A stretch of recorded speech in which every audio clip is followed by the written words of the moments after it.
Oi pessoal, tudo bem? Eu sou a Elida, este é o canal Ler para se Mover e a resenha de hoje é sobre o livro Frankenstein, de Mary Shelley.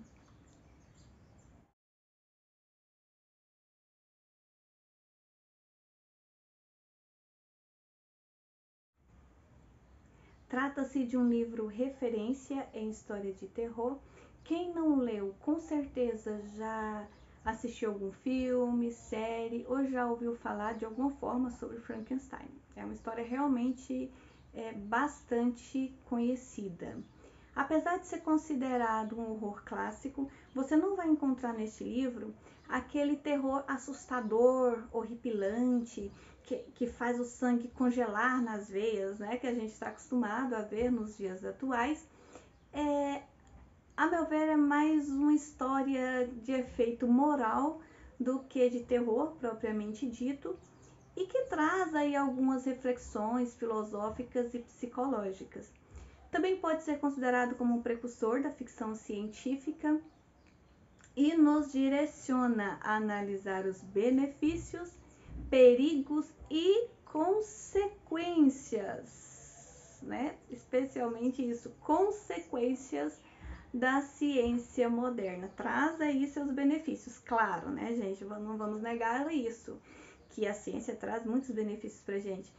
Tem aí também seus perigos, e aí aqui nesse livro a gente vai ter oportunidade de analisar essas consequências também, tá? A autora Mary Shelley nasceu em 1797 e morreu em 1851. A ideia para o livro surge em 1818, quando um grupo de jovens amigos se reúne na casa do famoso Lord Byron, um poeta bastante conhecido. Na verdade, aos 28 anos, ele era um artista maravilhoso, mas um ser humano um tanto problemático, né? Ele era egoísta, um poço de orgulho, e era protagonista dos maiores escândalos na sociedade inglesa, vejam bem. Dois outros membros do grupo também eram poetas. Um deles era o médico e companheiro de viagem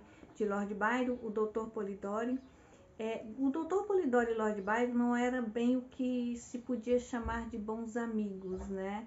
Até porque Lord Byron humilhava muito o Dr. Polidori e fazia constantes chacotas em relação ao seu talento artístico e aos seus inscritos. O outro poeta era Percy Shelley, que aos 23 anos viajava pelo país na companhia de duas adolescentes, Mary Wollstonecraft Godwin, que na época tinha 16 anos e era amante de Percy Shelley. Só algum tempo depois é que ela se torna sua esposa, adota seu sobrenome e passa a se chamar Mary Shelley.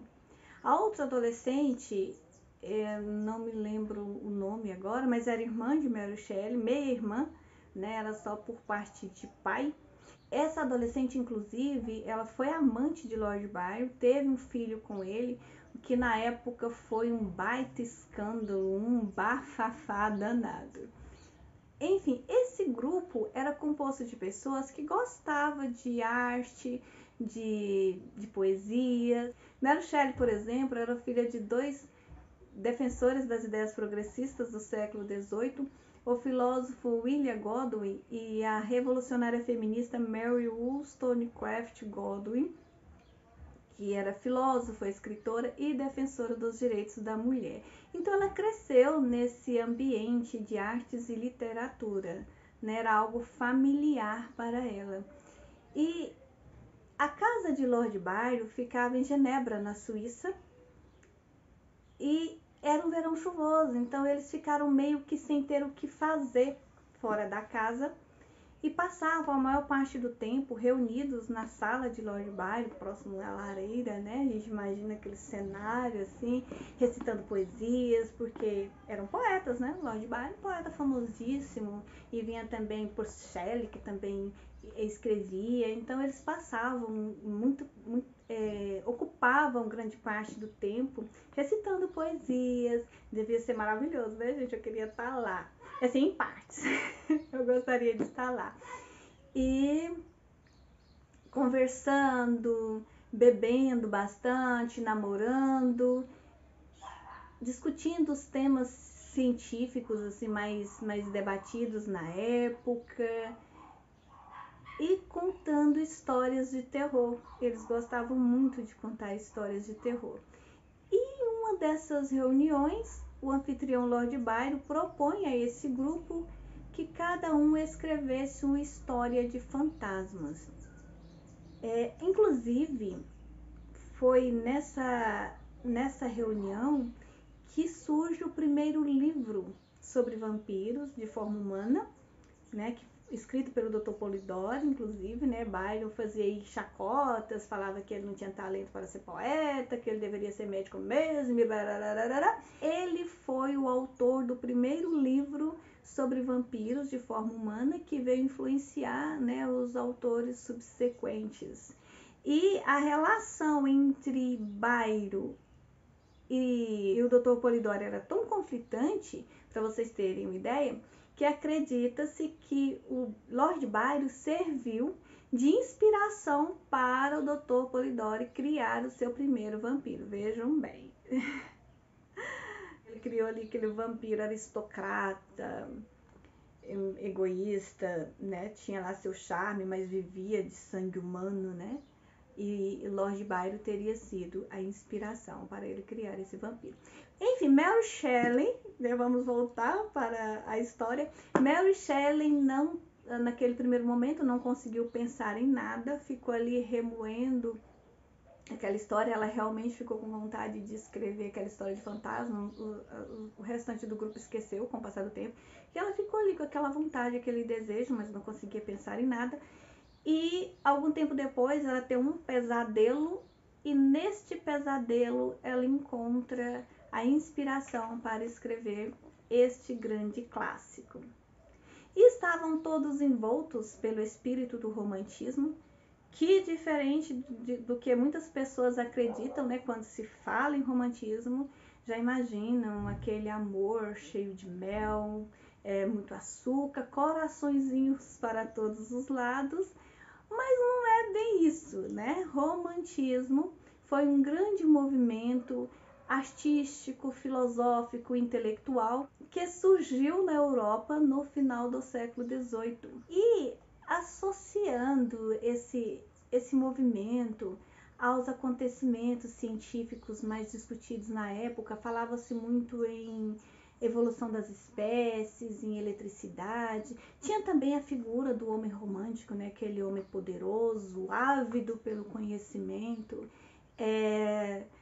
um tanto egocêntrico, mas que tinha aí um certo magnetismo. Mary Shelley tem a inspiração para criar Victor Frankenstein, um estudante de medicina extremamente ambicioso, vaidoso, que tem um grande desejo de ser reconhecido no meio científico. Ele queria criar algo que nenhum outro ser humano fosse capaz de criar. Vejam bem, né? E aí vocês devem estar se perguntando, nossa, mas como assim? Para criar Victor Frankenstein, Mary Shelley se inspira no homem poderoso, né? Que representa o espírito do romantismo. Aliás, esse homem era muito bem representado pelo seu namorado, Percy Shelley, que convivia ali com ela, então pode ter influenciado aí também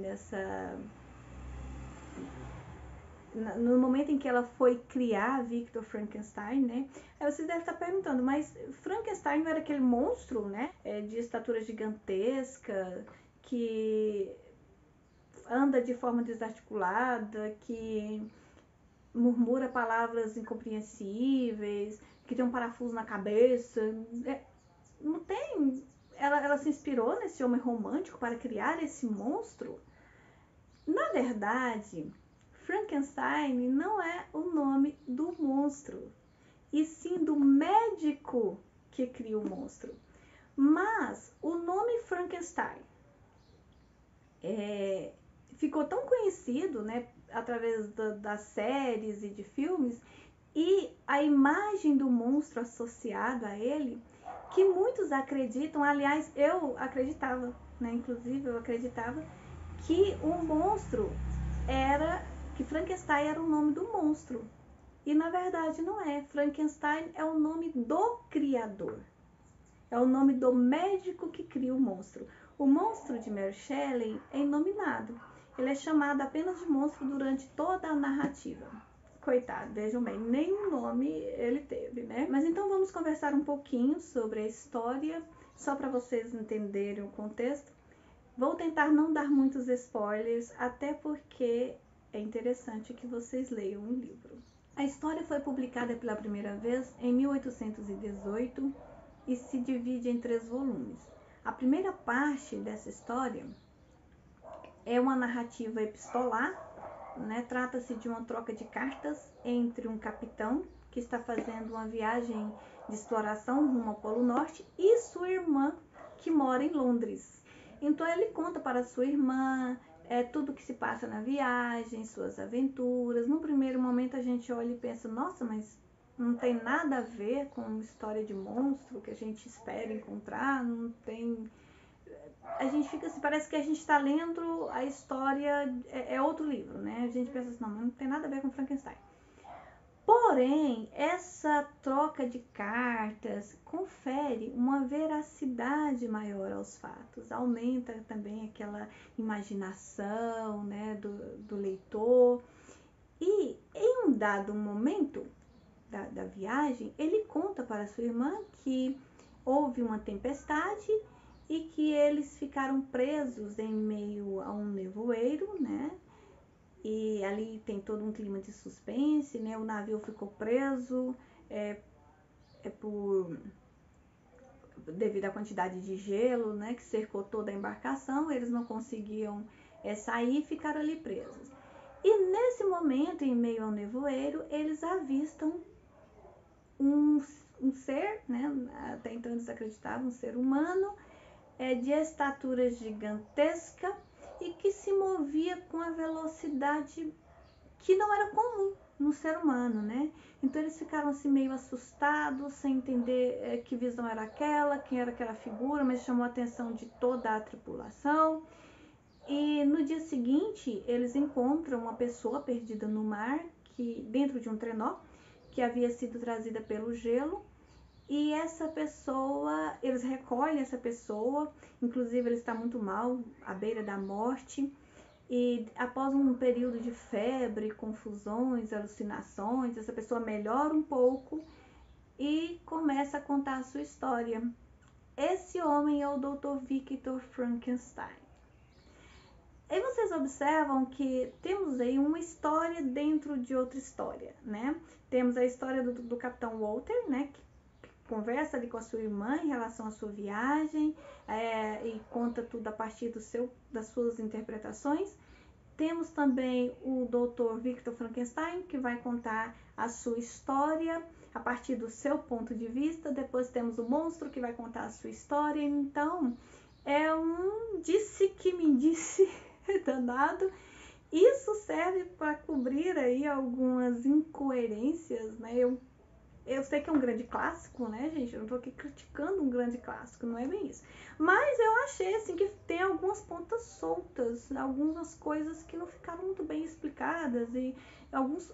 Enfim, essa história que quem conta um conto aumenta o ponto. Então, essa história contada a partir do ponto de vista de quem está narrando naquele momento serve para cobrir aí essas incoerências, né?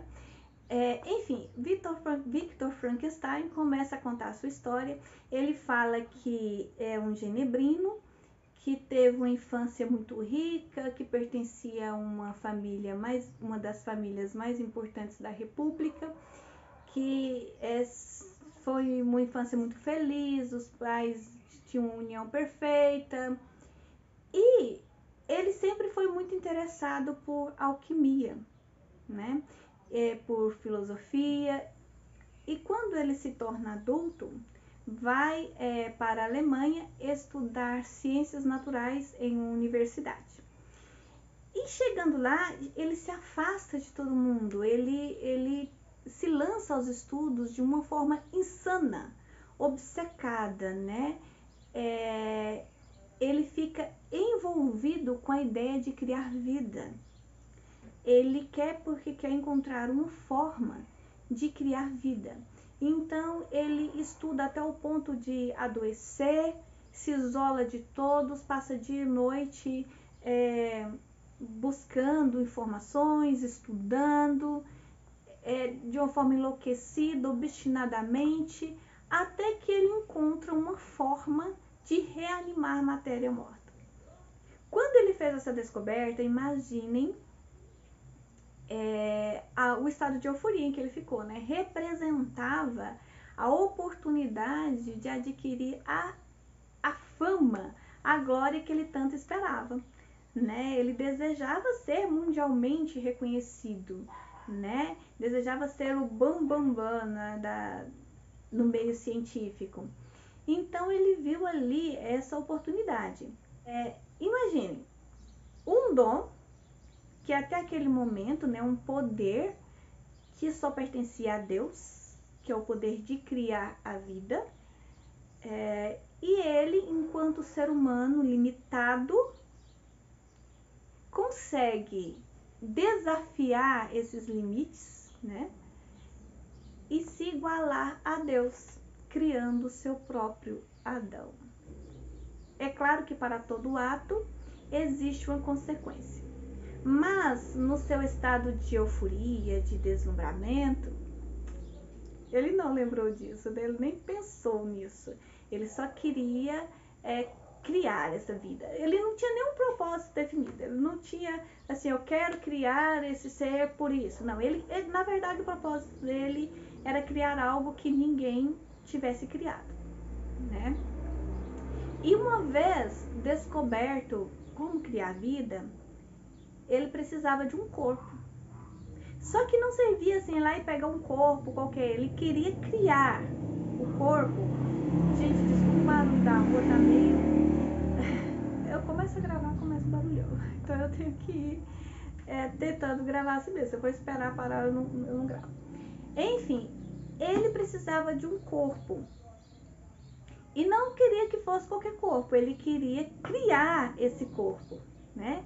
Então ele consegue reunir restos mortais, seleciona ali aquelas partes, aqueles órgãos que ele achava que eram melhores, né? É uma coisa que chama muito a minha atenção, que ele não escolhe esses pedaços aleatoriamente, ele escolhe aquela cabeça que tinha um cabelo pretinho, arcada dentária perfeita. Ele escolhe um tronco longo porque ele queria fazer um ser grande, né? Ele queria fazer um ser enorme, não só em relação à estatura, ele queria também fazer um ser que tivesse uma inteligência superior até aos humanos, um ser que realmente se destacasse. Então ele tem muito cuidado em selecionar essas partes, costura realmente essas partes, costura pele sobre os músculos, e cria o corpo do que seria o seu Adão. Uma vez, porém, quando ele concede a vida à sua criatura, né, que o sangue volta a circular nas veias, né?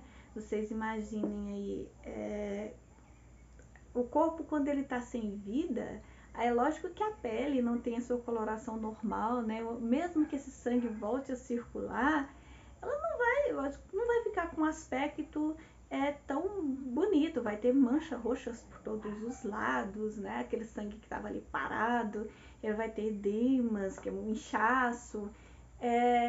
Enfim, quando ele dará vida à sua criatura, que ela abre os olhos e sorri para ele, ele sai daquele estado de êxtase que ele se encontrava e percebe o tamanho da besteira que ele havia feito.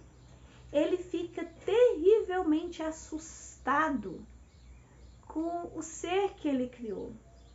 Ele esperava criar alguém lindo, né? E de repente ele se depara com aquela criatura horrenda, né? Não fisicamente falando, né? Não estamos aqui no primeiro momento discutindo a essência do monstro. e sim da sua aparência disforme e tão repugnante que o Dr. Victor Frankenstein fica tão assustado com sua criação que foge, desesperado. Ele simplesmente sai correndo, abandona a sua criação, o seu Adão, a sua criatura, à própria sorte. Na segunda parte do livro, temos um reencontro entre o Criador e a criatura, onde o monstro relata, né? Onde ocorre um diálogo.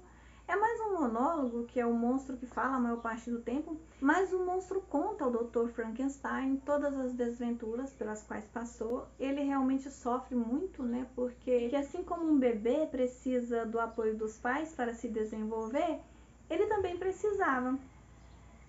Porque era como se fosse um bebê gigantesco, né? Mas que não tinha os sentidos totalmente desenvolvidos, ele não conseguia compreender o que se passava à sua volta, e ele tinha muito desejo, ele precisava muito de alguém que o acolhesse, que o aceitasse. Ele ficava muito perdido em meio àquela situação, não conseguia articular bem a palavra. Um ser inteligentíssimo, né? Pelo menos nesse aspecto, o Dr. Frankenstein conseguiu cumprir com seu desejo, né? Ele criou realmente um ser com a inteligência superior, para que ele consegue aprender a falar, ele consegue com o tempo se tornar um monstro culto. Mas ele tem muito desejo de se aproximar das pessoas, ele tem muita necessidade de ser aceito, né? Até porque ele não entendia o que estava acontecendo. Todas as vezes que ele tentava se aproximar, é claro, as pessoas se assustavam com sua aparência repugnante, tentavam matá-lo, batiam nele e ele fugia desesperado, e depois tentava de novo se aproximar, porque ele não conseguia. Até no primeiro momento ele não entendia, ele não sabia que a sua aparência assustava, até que num dado momento ele vê o seu reflexo na água, e ali ele percebe que ele é um ser disforme, né? Mas a solidão é algo que incomoda muito o monstro, né? Ele sofre muito com essa questão da solidão, ele tem que aprender tudo sozinho, e até ele conseguir aprender foi um grande sofrimento. Esse ponto do livro traz diversas reflexões. A gente começa a se perguntar quem é de fato o monstro, né? O criador, que abandona sua criatura à própria sorte, ou a criatura que, após muito sofrimento, se revolta com sua situação e comete vários crimes e atrocidades. Eu confesso que tive mais empatia com o monstro do que com o Dr. Victor Frankenstein. Não que eu concorde com as atrocidades que o monstro comete, né? Eu acho que nenhum desses personagens são os meus preferidos, mas analisando os dois, eu tenho mais empatia pelo monstro. Aliás, eu detestei Dr. Victor Frankenstein, porque ele é muito raso, gente. Ele é muito superficial, irresponsável, egoísta, né? Em nenhum momento assume as responsabilidades pelos seus atos. Ele sempre prefere se vitimizar, né? Fazer aquele drama. Realmente a situação dele era bem complicada, mas ele criou essa situação, né? É uma consequência são consequências de seus próprios atos, né? Mas ele prefere se vitimizar, ele larga o monstro à própria sorte, né? E depois fica perseguindo o monstro, tentando destruir sua própria criatura.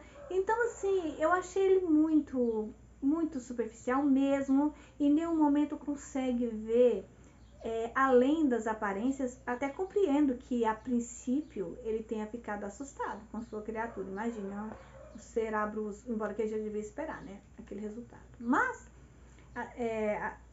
entendo que a princípio ele tenha ficado assustado, mas nem com o passar do tempo ele consegue enxergar o monstro com outros olhos, procurar ver a essência do monstro, né? Ele fica ligado às aparências. E nesse aspecto, Mary Shelley abre margem à discussão do preconceito, né? E da dificuldade que as pessoas têm de aceitar o outro com suas imperfeições, e nos leva a refletir sobre até que ponto as aparências estão acima dos sentimentos e emoções. Na terceira parte ocorre o desfecho da história, né? Aumenta aí o suspense, o clima de perseguição entre criador e criatura, e a gente fica ali observando a agonia do Dr. Victor Frankenstein, que a todo momento, né, que desde o momento em que ele cria o monstro, ele nunca mais tem paz e tem que conviver dia após dia com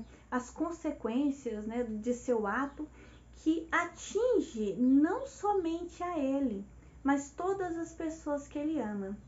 Então a gente fica acompanhando aquele sofrimento e que nos ajuda a entender, inclusive, o porquê do subtítulo O Prometeu Moderno, porque esse livro ele tem dois títulos, né, possíveis: Frankenstein, acho que tá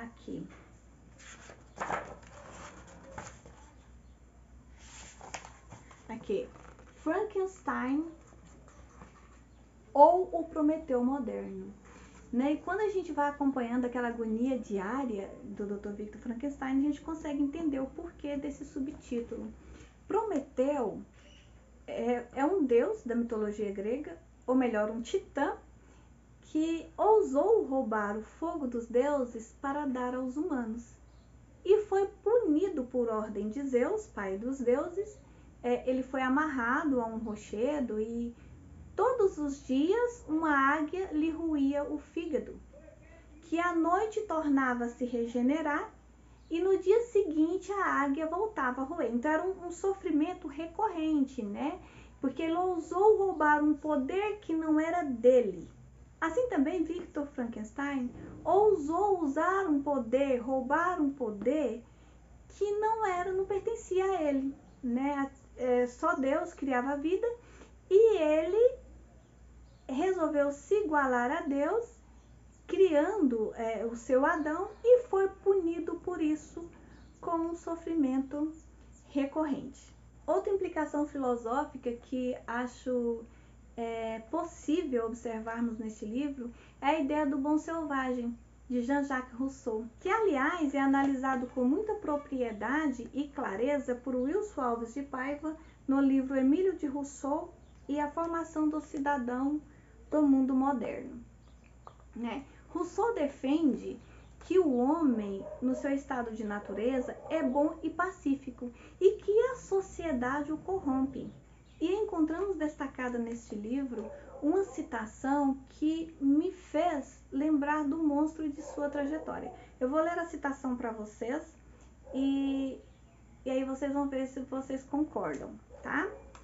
Deixa eu ver aqui, tá? Deixei marcadinho aqui. Tal como afirma Rousseau, no estado em que agora as coisas estão, um homem abandonado a si mesmo, desde o nascimento entre os outros, será o mais desfigurado de todos.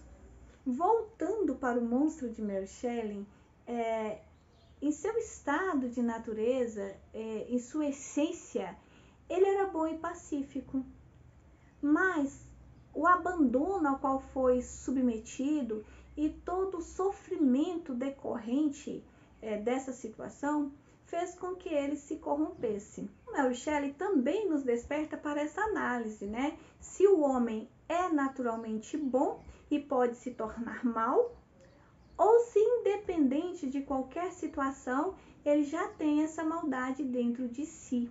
Fica aí uma coisa para a gente pensar.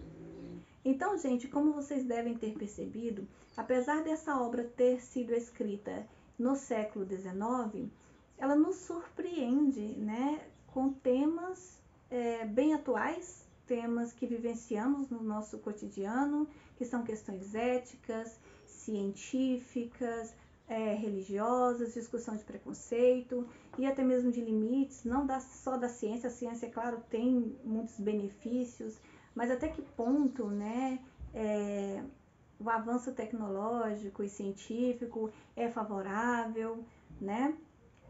E nós mesmos, né, até que ponto podemos ir para conseguirmos aquilo que a gente quer, qual o propósito disso, por que que a gente vai, se aquilo realmente é tão importante, se vale a pena, tudo isso a gente pode analisar através dessa leitura, né? Essa consciência dos limites, né? Das consequências dos nossos atos, né? Independente do seu estilo literário, se caso você não leu o livro ainda, é interessante que leia, vai lhe trazer uma experiência literária incrível, tá? Espero que tenham gostado da resenha, vou ficando por aqui, um grande abraço e até a próxima!